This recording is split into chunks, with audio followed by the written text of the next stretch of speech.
श्रीमद् भागवत महापुराण कथा 10वें स्कंद 34वां अध्याय सुदर्शन और शंखचूड़ का उद्धार। श्री सुखदेव जी कहते हैं, परीक्षित, एक बार नंद बाबा आदि गोपों ने शिवरात्रि के अवसर पर बड़ी उत्सुकता, कौतूहल और आनंद से भरकर बैलों से जुती हुई गाड़ियों पर सवार होकर अंबिका वन की यात्रा की।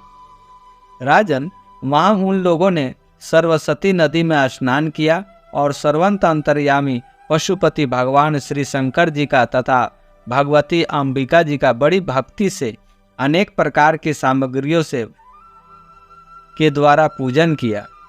वहाँ उन्होंने आदरपूर्वक गौवे, सोना, वस्त्र, मधु और मधुर अन्न ब्राह्मणों को दिए तथा उनको खिलाया। वे केवल यही चाहते थे कि इनसे देवाधिदेव भगवान शंकर हम पर प्रसन्न हो। उस दिन परम भाग्यवान नंद, सुनंद आदि गोपों ने उपवास कर रखा था, इसलिए वे लोग जल पीकर रात के समय सरस्वती नदी के तट पर ही सो गए। उस अंबिका वन में एक बड़ा भारी अजगर रहता था। उस दिन वह भूखा भी बहुत था। देववश वह उधर ही आ निकला और उसने सोए हुए नंद जी को पकड़ लिया। अजगर के पकड़ लेने पर नंद राय जी चिल्लाने लगे, बेटा कृष्ण कृष्ण, दौड़ो दौड़ो, देखो बेटा, यह अजगर मुझे निगल रहा है।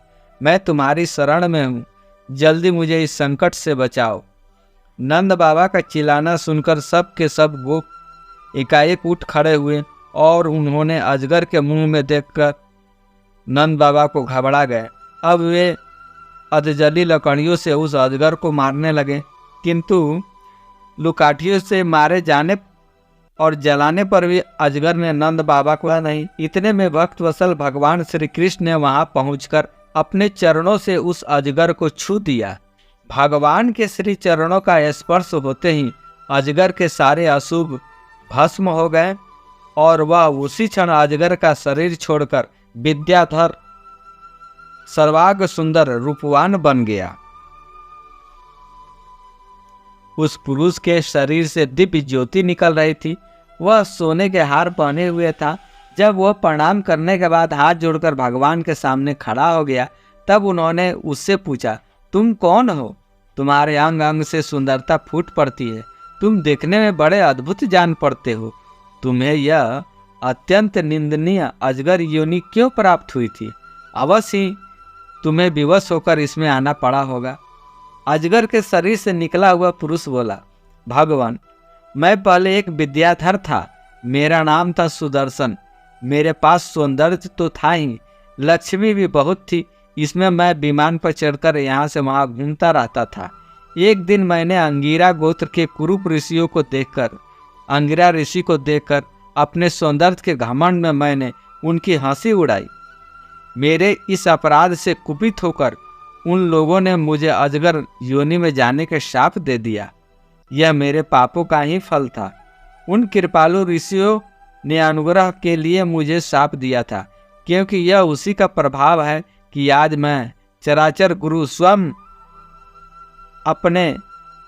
आपने अपने चरण कमल से मेरा स्पर्श किया।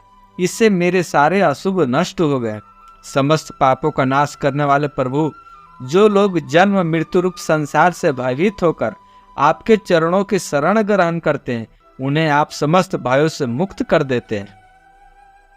अब मैं आपके श्री चरणों के स्पर्श से शाप से मुक्त हो गया हूँ और अपने लोक में जाने की अनुमति चाहता हूँ।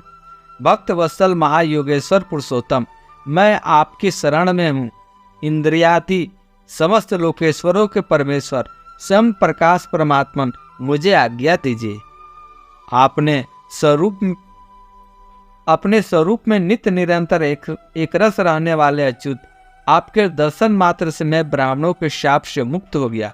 यह कोई आश्चर्य की बात नहीं है, क्योंकि जो पुरुष आपके नामों का उच्चारण करता है, वह अपने आप को और समस्त श्रोताओं को भी तुरंत पवित्र कर देता है।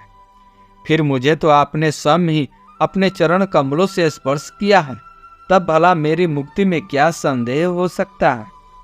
इस प्रकार सुदर्शन ने भगवान श्री कृष्ण से विनती की, परिक्रमा की और प्रणाम किया।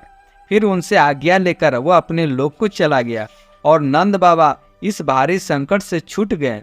राजन, जब ब्रजवासियों ने भगवान श्री कृष्ण का यह अद्भुत प्रभाव देखा तब उन्हें बड़ा विस्मय हुआ।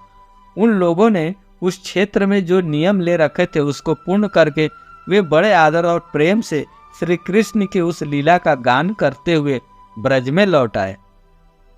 एक दिन की बात है, अलौकिक कर्म करने वाले भगवान श्री कृष्ण और बलराम जी रात्रि के समय वन में गोपियों के साथ विहार कर रहे थे।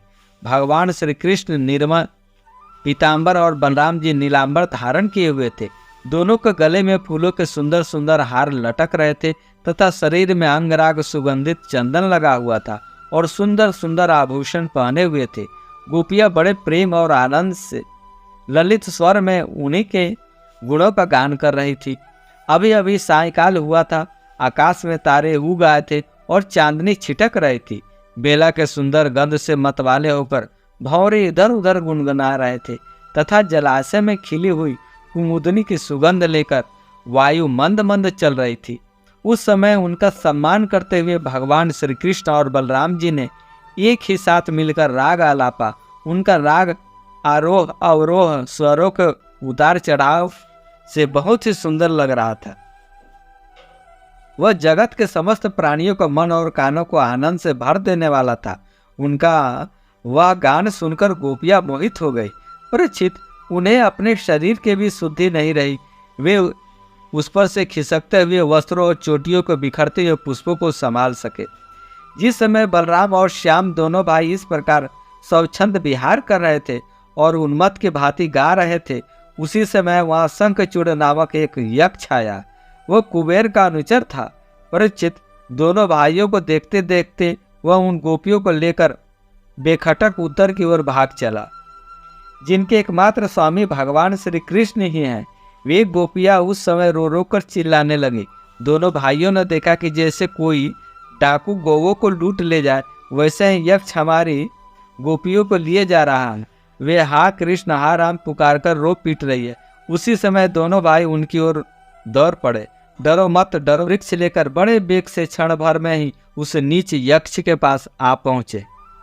यक्ष ने देखा कि काल और मृत्यु के समान ये दोनों भाई मेरे पास आ पहुंचे, तब वह मुड़ घबरा गया। उसने गोपियों को वहीं छोड़ दिया और स्वयं प्राण बचाने के लिए भागा। तब स्त्रियों की रक्षा करने के लिए बलराम जी तो वहीं खड़े रह गए, परंतु भगवान श्री कृष्ण जहाँ जहाँ वह भागकर गया उसके पीछे पीछे दौड़ते गए। वे चाहते थे कि उसके सिर की चूड़ामणि निकाल ले।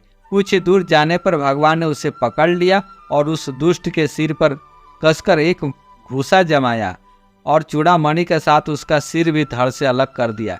इस प्रकार भगवान श्री कृष्ण शंख चूड़कर मारकर और वह चमकीली मणि लेकर लौट आए तथा सब गोपियों के सामने ही उन्होंने बड़े प्रेम से वह मणि बड़े भाई बलराम जी को दे दी। शेष अगले अंक में।